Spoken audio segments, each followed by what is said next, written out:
कह रही है कि जब चाहेंगे तुम्हारा घर गिरा देंगे, जो कह रही है कि जब चाहेंगे तुम्हें उठाएंगे जेल में डाल देंगे, और इस तरह से एक ताकत खड़ी है जिसका नाम राहुल गांधी है। और सुन लो मेरी बात को, जब तक जिंदा रहूंगा लड़ता रहूंगा इंशाअल्लाह ताला। तो फिर सीमांचल को बदनाम करने का काम नरेंद्र मोदी भी कर रहे हैं और मोदी का छोटा भाई तेजस्वी भी कर रहा है। इन दोनों में कोई फर्क नहीं है। बिहार के सीमांचल में चुनावी माहौल अब दिलचस्प मोड़ ले चुका है। एक और ओवैसी की ललकार है तो दूसरी ओर कांग्रेस नेता इमरान प्रतापगढ़ी का शायराना जवाब है।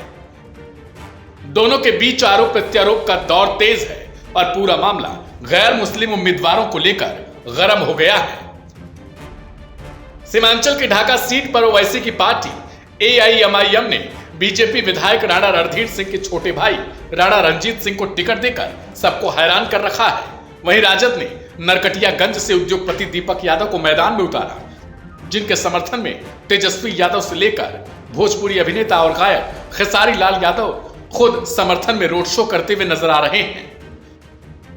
दिलचस्प बात यह हो चुकी है कि कांग्रेस भी यहां से राजद के खिलाफ चुनाव लड़ रही है। इसी को लेकर ओवैसी लगातार सीमांचल की जनता से अपील कर रहे हैं। ओवैसी का कहना है, क्या बिहार में मुस्लिम मुख्यमंत्री नहीं हो सकता? क्या मुस्लिम सिर्फ RJD, कांग्रेस तमाम दूसरे दलों की दरी बिछाएंगे? उधर इमरान प्रतापगढ़ी ने पलटवार करते हुए कहा कि ओवैसी साहब ने ढाका में राजद उम्मीदवार फैसल रहमान को हराने के लिए भाजपा विधायक के भाई को टिकट दे दिया। इस तरह क्या ये ओवैसी साहब कयादत खड़ी कर पाएंगे? और तो और ढाका में मैं कल अपील करके आया हूं, चुनाव प्रचार करके आया, वहां मोतियूर रहमान साहब जैसी बड़ी शख्सियत के बेटे फैसल रहमान को हराने के लिए भाजपा का एक MLA है, उसके सगे भाई राणा रंजीत को टिकट दिया है। और वहां जाकर के कह रहे हैं कि फैसल रहमान को हरा करके राणा रंजीत को जिता करके कयादत खड़ी करो। कैसे कयादत खड़ी होगी बताओ ना मुझे। आंख खोलो अपनी। सियासत जज्बात का नाम नहीं है, होशमंदी और अक्लमंदी का नाम है। मरहम के लालच में अपनी दुखती रग का पता दुश्मनों को देना समझदारी नहीं है, बेवकूफी है। लड़ाई बहुत बड़ी है, लड़ाई बहुत बड़ी है कटलबाड़ी वालों। दो ताकतें हैं। एक ताकत वो है जो कह रही है कि जब चाहेंगे तुम्हारा घर गिरा देंगे, जो कह रही है कि जब चाहेंगे तुम्हें उठाएंगे जेल में डाल देंगे, और इस तरह से एक ताकत खड़ी है जिसका नाम राहुल गांधी है, जो कह रहा है कि मुझे अगर 4000 किलोमीटर भी पैदल चलना पड़ेगा तो मैं चलूंगा, बस एक नारा लगाऊंगा, नफरत छोड़ो भारत जोड़ो। मुझे बताओ, इस मुल्क में नफरत का सबसे ज्यादा शिकार कौन है? हम हैं, तुम हो, तुम हो। कौन से चौराहे पे कौन सी भीड़, कपड़ा देख करके, लिबास देख करके क्या कर दे कोई भरोसा नहीं है। उस नफरत के खात्मे के लिए राहुल गांधी कितना किलोमीटर चला? 4000 किलोमीटर। मैं चला हूं उस इंसान के साथ, डॉक्टर जावेद चले हैं उस इंसान के साथ, हमने देखे हैं उसके पैर के छाले। जब मैं चलता था तो मुझसे लोग कहते थे मीडिया के कि इमरान साहब आप सांसद बाद में हैं, शायर पहले हैं, क्या कहेंगे? राहुल गांधी के साथ चल रहे हैं। तब मैं कहता था कि जो हर जालिम से टकराएगी वो आंधी बनाऊंगा, जो हर जालिम से टकराएगी वो आंधी बनाऊंगा। नए अंग्रेज आए हैं, नया गांधी बनाऊंगा।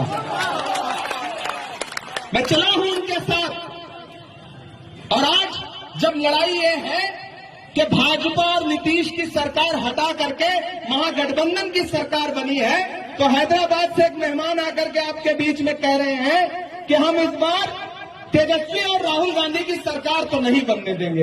तो भैया फिर किसकी बनने दोगे?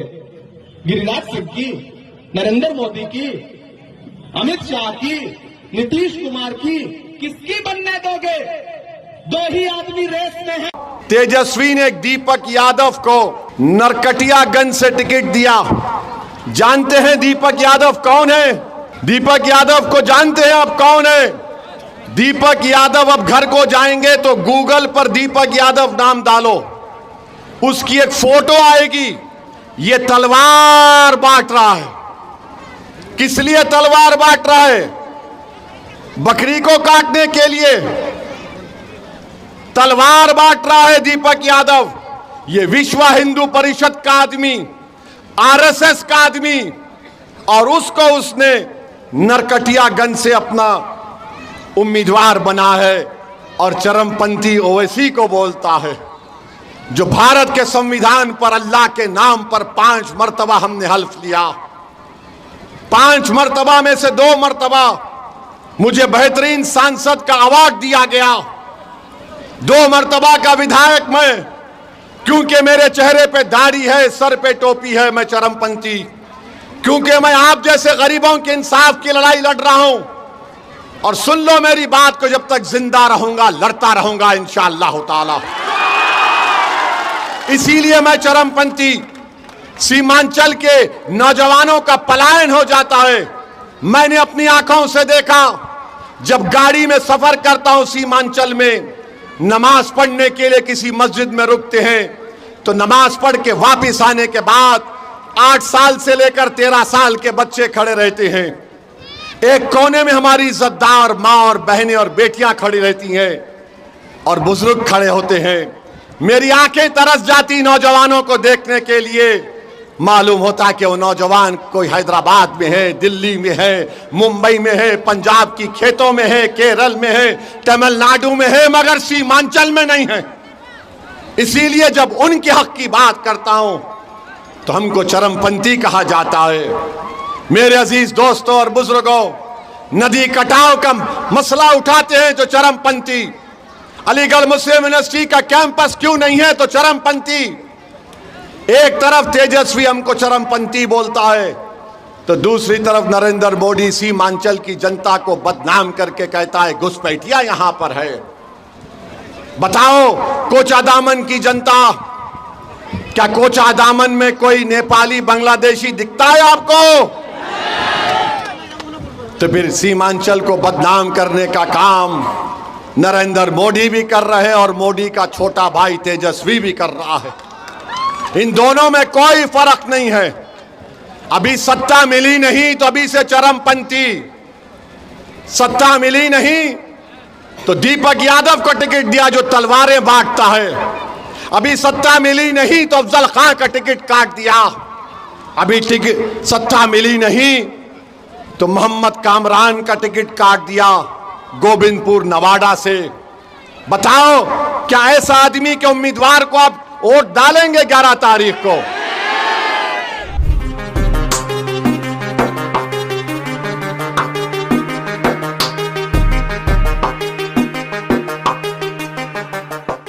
कांग्रेस नेता का यह बयान सोशल मीडिया पर तेजी से वायरल हुआ और दोनों नेताओं के समर्थक भी अब डिजिटल मैदान में आमने सामने आ चुके हैं। सीमांचल की राजनीति में अब मुकाबला सिर्फ दलों का नहीं है, बल्कि विचारों और समुदाय की सियासी नुमाइंदगी का बन चुका है। एक तरफ ओवैसी का दावा है कि वे सीमांचल के मुसलमानों को असली सियासी पहचान दिलाएंगे, तो दूसरी तरफ महागठबंधन और कांग्रेस दोनों यह दिखाने में जुटे हैं कि असल लड़ाई विकास और प्रतिनिधित्व की है। कुल मिलाकर सीमांचल का यह चुनाव अब महज सीटों का नहीं, बल्कि सियासी सोच की एक अग्नि परीक्षा बन चुका है। क्या कहते हैं आप? कमेंट बॉक्स में जरूर लिखकर हमें बताएं।